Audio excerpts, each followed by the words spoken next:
जीतन राम मांझी ने आज जो बयान दिया है, उस बयान से तो बढ़िया था कि जीतन राम मांझी ये कह देते कि ये वीडियो मेरा है ही नहीं, ये वीडियो एआई जनरेटेड है।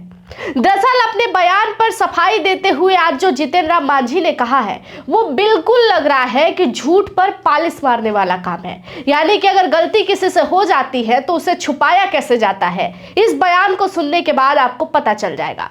कल ही आपने देखा कि जीतन राम मांझी ने मंच को संबोधित करते हुए कहा कि हमारे जो टिकारी के विधायक है अनिल सिंह, ये अगर काउंटिंग के दौरान हमसे संपर्क किए होते तो हम डीएम साहब से बात करके इनको जितवा देते। साल 2020 में भी यही हुआ था, वो 2600 वोट से हार रहे थे और तब उन्होंने हमसे संपर्क किया और हमने तुरंत डीएम साहब को कॉल किया और हम लोग चुनाव जीत गए। अगर अनिल सिंह मैदान छोड़ के नहीं भागते और हमको संपर्क करते तो साल 2025 के बिहार विधानसभा का रिजल्ट आज टिकारी विधानसभा का कुछ और होता।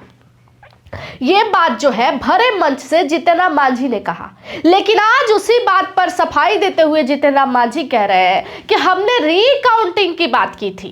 हमने कहा था कि हम डीएम साहब से कह के रीकाउंटिंग कराते तो जरूर हम लोग चुनाव जीत जाते। जी नहीं, आपने ये बयान नहीं दिया था। अगर आपने ये बयान दिया होता तो आप ये कहते कि हम डीएम साहब से बात करके रीकाउंटिंग की मांग करते, आप ये नहीं कहते कि हम जितवा देते।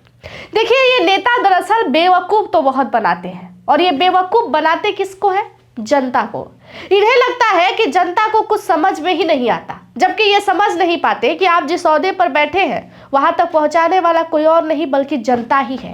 उसके बाद ये ट्विटर पर एक पोस्ट भी करते हैं। इस पोस्ट में ये लिखते हैं कि एक दलित बेटा को दबाने का काम किया जा रहा है। आपको लग रहा है कि इससे जीतन राम मांझी दब जाएंगे, तो ऐसा नहीं होगा। आसमान पर थूकोगे तो थूक खुद पर ही आएगा। जीतन राम मांझी अब एक ब्रांड बन चुके हैं, इन्हें झुकाना अब आसान नहीं है। ये पोस्ट जो है जीतन राम मांझी का है। यानी कि मुसहर समाज के बेटे को दबाना, इसमें विक्टिम कार्ड खेलने की जरूरत नहीं है। आपने अगर चोरी की है तो आप चोर ही कहलाएंगे। और ये बात कहा जाता है ना कि सच को कितना भी दबाया जाए, एक दिन ऐसा जरूर आता है कि सच खुद सामने आके बोलने लग जाता है कि ये झूठ है, सच ये है। और जीतन राम मांझी के बयान ने यही साबित किया।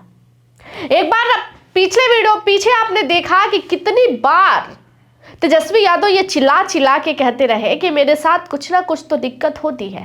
जीतन राम मांझी का ये बयान ये साबित करता है कि कुछ ना कुछ होता है। देखिए, मालूम सबको था कि जीतन राम मांझी के बयान दे देने से ऐसा नहीं होगा कि एनडीए के घटक दल उनको एनडीए से कहेंगे कि आप अब जाइए। ऐसा नहीं होगा। जीतन राम मांझी भी इतने कच्चे खिलाड़ी थोड़ी है, इतनी आसानी से थोड़ी कोई कह देगा कि आप इस्तीफा दे दीजिए, आप चले जाइए, आप इस पद पर बैठने के लायक नहीं है, आपने तो एनडीए का पोल खोल दिया। ऐसा नहीं होगा। दरअसल इन नेताओं को भली भांति पता है कि हमने अगर कुछ कहा है तो उस पर पालिश कैसे लगाना, उस पर जनता को बेवकूफ कैसे बनाना, विक्टिम कार्ड कैसे खेलना है। इन्होंने जो ट्विटर पर ट्वीट करके लिखा है कि मुसहर समाज के बेटा को झुकाना अब आसान नहीं है, ये साफ लग रहा है कि ये विक्टिम कार्ड खेलना चाहते हैं। गलती तो इन्होंने कर दिया, अब ये चाहते हैं कि मुसहर समाज के तमाम लोग इनके साथ खड़े हो जाए और कहे कि जीतन राम मांझी एकदम सही है। जीतन राम मांझी पर दबाव तो जरूर पड़ रहा होगा, अंदर ही अंदर कई फोन तो जरूर आए होंगे कि महाराज ये क्या कर दिए आप, ये नहीं बोलना था, ये क्यों बोल दिए आप। लेकिन तब तक तो वीडियो वायरल हो गई थी ना। फिर जीतन राम मांझी को आइडिया आया कि हम विक्टिम कार्ड खेलते हैं, हम मुसहर समाज को जगाते हैं और अपने लिए खड़ा करते हैं, तब शायद हमारी सहानुभूति जो है वो बड़ी रहेगी।